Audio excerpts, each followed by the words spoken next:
curious to learn, Nick, like, why is it now that, the idea of finally, harnessing integrated strategic planning, why is it now sitting as a top priority on presidents' desks Yeah, compared to maybe 3 years ago?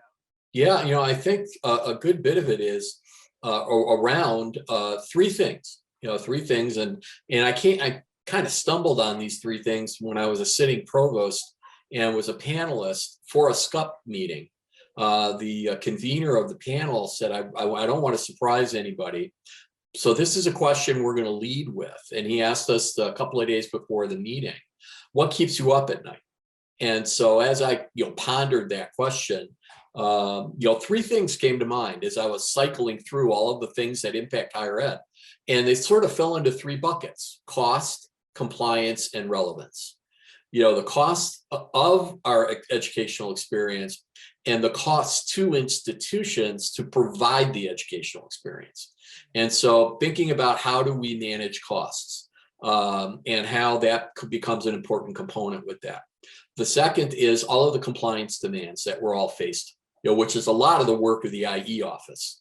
You're talking about iPads, common data set, state reporting, reporting dashboards, internal use, and other stakeholders that need to do that, have that kind of information.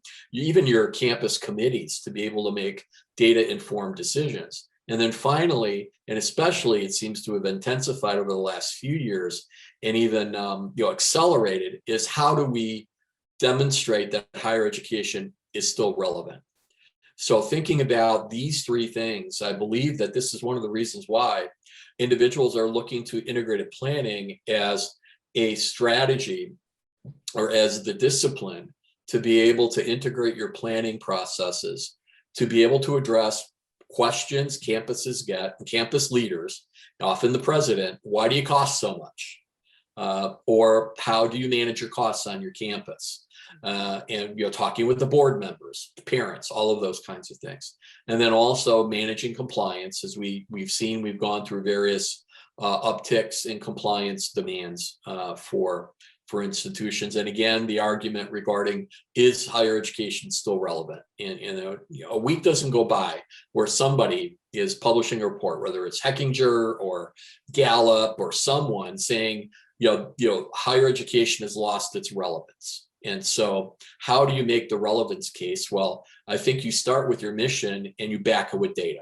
And so I think that that's where things have brought us to this particular point in time, where you really need these mission-driven, data-informed processes to give you opportunities to talk about these things in meaningful ways that people can understand.